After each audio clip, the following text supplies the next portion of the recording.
മസ്തിഷ്ക മരണം സംഭവിച്ച 10 മാസം പ്രായമുള്ള ആലിൻ ഷെറിൻ്റെ അവയവങ്ങളുമായി ആംബുലൻസ് തിരുവനന്തപുരം കിംസ് ആശുപത്രിയിൽ അല്പസമയത്തിനകം എത്തിച്ചേരും. രാത്രി 7:13ഓടെയാണ് ആംബുലൻസ് അമൃത ആശുപത്രിയിൽ നിന്ന് പുറപ്പെട്ടത്. റോഡപകടത്തെ തുടർന്നാണ് 10 മാസം പ്രായമുള്ള കുഞ്ഞിന് മസ്തിഷ്ക മരണം സംഭവിച്ചത്. കുഞ്ഞിൻ്റെ 2 വൃക്കകൾ തിരുവനന്തപുരം SAT ആശുപത്രിയിലെ പീഡിയാട്രിക് നെഫ്രോളജി വാർഡിൽ ചികിത്സയിലുള്ള കുട്ടിക്ക് നൽകും. കിംസിൽ ചികിത്സയിലുള്ള 6 മാസം പ്രായമുള്ള കുഞ്ഞിൻ്റെ ശസ്ത്രക്രിയ ആരംഭിച്ചു. വിവരങ്ങളുമായി ഞങ്ങളുടെ പ്രതിനിധി MS വീണ ചേരുന്നു. വീണ, ഈ ആംബുലൻസ് ഇപ്പോൾ എവിടെ എത്തി?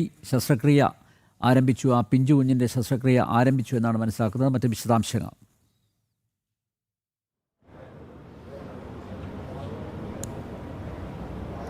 അനിൽ നമ്പ്യാർ, നമുക്ക് മനസ്സിലാക്കാൻ സാധിക്കുന്നത് 7:13 കൊച്ചി അമൃത ആശുപത്രിയിൽ നിന്ന് ആലിൻ്റെ അവയവങ്ങളുമായി വഹിച്ചുകൊണ്ടുള്ള ആംബുലൻസ് ഇപ്പോൾ വെഞ്ഞാറമൂട് പിന്നിട്ടിരിക്കുന്നു എന്നുള്ളതാണ്. വെഞ്ഞാറമൂട് നിന്ന് തിരുവനന്തപുരത്തെ കിംസ് ആശുപത്രിയിലേക്ക് എത്താൻ 10 മിനിറ്റ് സമയമെടുക്കുമെന്നാണ് മനസ്സിലാകുന്നത്. അങ്ങനെയെങ്കിൽ 10:30 മുന്നോടിയായി തന്നെ 10:20 തന്നെ തിരുവനന്തപുരത്തെ കിംസ് ആശുപത്രിയിലാകും ആദ്യം ഈ ആംബുലൻസ് എത്തുക. ഇവിടെ ഇപ്പോൾ നിലവിൽ ശസ്ത്രക്രിയ നടന്നുകൊണ്ടിരിക്കുകയാണ്. ഈ നടക്കുന്ന ശസ്ത്രക്രിയയ്ക്ക് ഒരു പ്രത്യേകതയുണ്ട്. ഏറ്റവും കുഞ്ഞ് ധാതാവാണ് ഇവിടെയുള്ളത്. 6 മാസം പ്രായമുള്ള കുഞ്ഞിനാണ് കരൾ ഇവിടെ നൽകുന്നത്. 10 മാസം പ്രായമുള്ള കുഞ്ഞിൻ്റെ കരൾ 6 മാസം പ്രായമുള്ള കുഞ്ഞിനാണ് ഇവിടെ നൽകുന്നത്. കിംസ് ആശുപത്രിയിൽ അവയവങ്ങളുമായി എത്തുന്ന ഈ ഒരു മെഡിക്കൽ സംഘത്തെ സ്വീകരിക്കുന്നതിനായി കാത്തു നിൽക്കുന്നവരെ നമുക്ക് കാണാൻ സാധിക്കുന്നുണ്ട്. 2 മണിക്കൂറിന് മുന്നോടിയായി തന്നെ ഈ 6 മാസം പ്രായമുള്ള കുഞ്ഞിൻ്റെ ശസ്ത്രക്രിയ ഇവിടെ ആരംഭിച്ചിരിക്കുകയാണ്. വിദഗ്ധ ഡോക്ടർമാരുടെ നേതൃത്വത്തിൽ തന്നെയാണ് ശസ്ത്രക്രിയ ഇവിടെ പുരോഗമിച്ചുകൊണ്ടിരിക്കുന്നത്.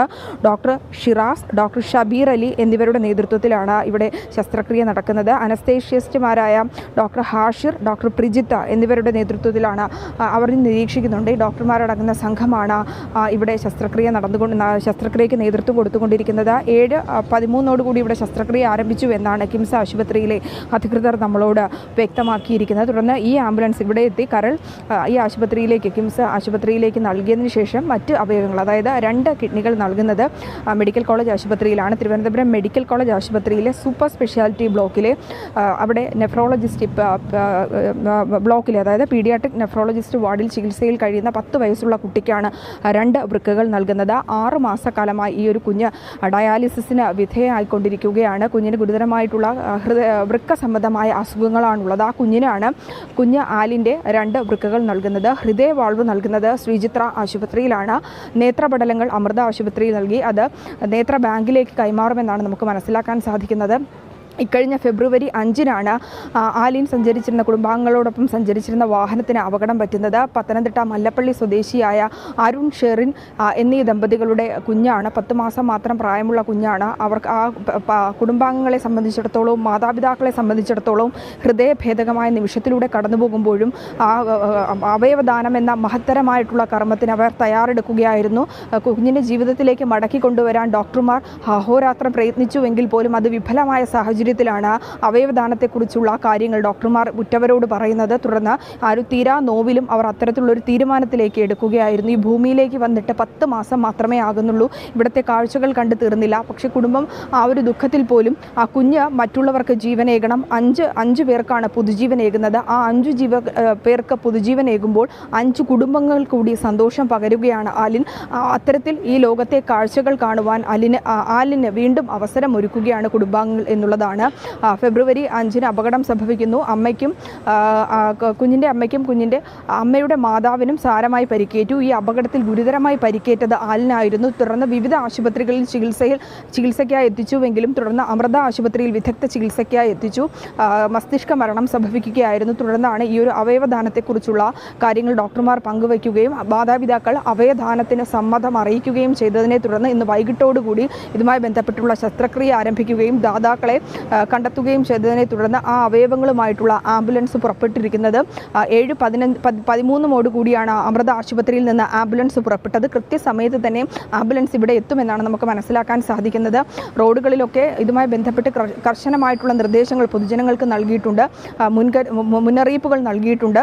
ജനം TV അടക്കമുള്ള മാധ്യമങ്ങൾ കൃത്യമായി കുഞ്ഞിൻ്റെ അവയവങ്ങൾ കൊണ്ടുവരുന്ന കാര്യങ്ങൾ കൃത്യമായി വാർത്തകൾ നൽകുന്നുണ്ടായിരുന്നു. ഒപ്പം തന്നെ സോഷ്യൽ മീഡിയ കേന്ദ്രീകരിച്ചുള്ള ഈ അറിയിപ്പുകളും പുരോഗമിക്കുന്നുണ്ടായിരുന്നു. ഈ ഒരു സാഹചര്യം സാഹചര്യത്തിലാണ് ഇന്ന് പ്രവൃത്തി ദിവസത്തിൻ്റെ അവസാന ദിനം കൂടിയാണ്. നാളെയും മറ്റന്നാളും അവധി ദിവസം കൂടിയാണ്. അതിനാൽ തന്നെ ഈ ഒരു പ്രവൃത്തി ദിവസത്തെ അവസാന ദിവസമായ ഇന്ന് നിരത്തുകളിൽ തിരക്കുള്ള ഒരു സമയത്ത് തന്നെയാണ് ഈ ആംബുലൻസ് കൊച്ചിയിൽ നിന്ന് പുറപ്പെട്ടിരിക്കുന്നത്. എന്നാൽ പൊതുജനങ്ങളൊക്കെ ഈ ഒരു മഹത്തായ കർമ്മത്തിന്, അവയവദാനം എന്ന കർമ്മത്തിന് കൈകോർക്കുകയാണ് ചെയ്യുന്നത്. കുഞ്ഞാലിനെയും മാതാപിതാക്കളെയും അഭിനന്ദിക്കുന്നവരും തങ്ങൾ ഇത്തരത്തിലുള്ള മഹത്തായ കർമ്മങ്ങൾ ചെയ്യുമ്പോൾ ആ മാതാപിതാക്കളുടെ ദുഃഖത്തിൽ പങ്കുചേരുന്നതും ആ കുഞ്ഞിന് ആദരാഞ്ജലികൾ അർപ്പിക്കുന്നതിനോടൊപ്പം തന്നെ ഈ മഹത്തരമായിട്ടുള്ള കർമ്മത്തിന് അഭിനന്ദനങ്ങൾ അറിയിക്കുന്ന നിരവധി മലയാളികളെയാണ് നമുക്ക് പലയിടങ്ങളിലും കാണാൻ സാധിക്കുന്നത്. നമ്മൾ കടന്നു വരുന്ന വഴികളിലൊക്കെ ഈ ഭാഗങ്ങളിലൊക്കെ നിരവധി പേർ ചോദിക്കുന്നുണ്ടായിരുന്നു എപ്പോഴാണ് ഈ അവയവങ്ങൾ വഹിച്ചുകൊണ്ടുള്ള ആംബുലൻസ് എത്തുക എന്ന് പലരും ചോദിക്കുന്നുണ്ടായിരുന്നു. ഏതാനും നിമിഷങ്ങൾക്കകം തന്നെ ഈ കിംസ് ആശുപത്രിയിലായിരിക്കും ആദ്യം ആംബുലൻസ് എത്തുക. ഇവിടെയാണ് കരൾ നൽകുക. തുടർന്നാണ് മറ്റവയവങ്ങൾ ശ്രീചിത്രയിലും അതുപോലെ തന്നെ തിരുവനന്തപുരം മെഡിക്കൽ കോളേജിലെ സൂപ്പർ സ്പെഷ്യാലിറ്റി ബ്ലോക്കിലേക്കും നൽകുക എന്നുള്ളതാണ്. അതനുസരിച്ച് ഇവിടെ ആംബുലൻസ് എത്തുന്നതിനനുസരിച്ചായിരിക്കും ഇതുമായി ബന്ധപ്പെട്ട മെഡിക്കൽ കോളേജിലെ 10 വയസ്സ് കുട്ടിയുടെയും ശസ്ത്രക്രിയ ആരംഭിക്കുക എന്നാണ് നമുക്ക് മനസ്സിലാക്കാൻ സാധിക്കുന്നത്. കിംസ് ആശുപത്രിയിൽ 4 മണിക്കൂർ നീണ്ടുനിന്ന ശസ്ത്രക്രിയ ആയിരിക്കും ഇവിടെ നടക്കുന്നത്. കിംസ് ആശുപത്രിയിലെ ശസ്ത്രക്രിയ നിലവിൽ ആരംഭിച്ചിരിക്കുകയാണ്. അനിൽ നമ്പ്യാർ. മസ്തിഷ്ക മരണം സംഭവിച്ച 10 മാസം പ്രായമുള്ള ആലിൻ ഷെറിൻ്റെ അവയവങ്ങളുമായി ആംബുലൻസ് തിരുവനന്തപുരം കിംസ് ആശുപത്രിയിൽ അല്പസമയത്തിനകം എത്തിച്ചേരും. രാത്രി 7:13 ആംബുലൻസ് കൊച്ചിയിലെ അമൃത ആശുപത്രിയിൽ നിന്ന് പുറപ്പെട്ടത്. റോഡ് അപകടത്തെ തുടർന്നാണ് 10 മാസം പ്രായമുള്ള കുഞ്ഞിന് മസ്തിഷ്ക മരണം സംഭവിച്ചത്. കുഞ്ഞിൻ്റെ 2 വൃക്കകൾ തിരുവനന്തപുരം SAT ആശുപത്രിയിലെ പീഡിയാട്രിക് നെഫ്രോളജി വാർഡിൽ ചികിത്സയിലുള്ള കുട്ടിക്ക് നൽകും. കിംസിൽ ചികിത്സയിലുള്ള 6 മാസം പ്രായമുള്ള കുഞ്ഞിൻ്റെ ശസ്ത്രക്രിയ ആരംഭിച്ചു. അവയവ കൈമാറ്റം അത് സുഗമമായി നടക്കട്ടെ. നമുക്കും പ്രാർത്ഥിക്കാം. MS വീണയാണ് വിശദമായ വിവരങ്ങൾ നൽകിയത്.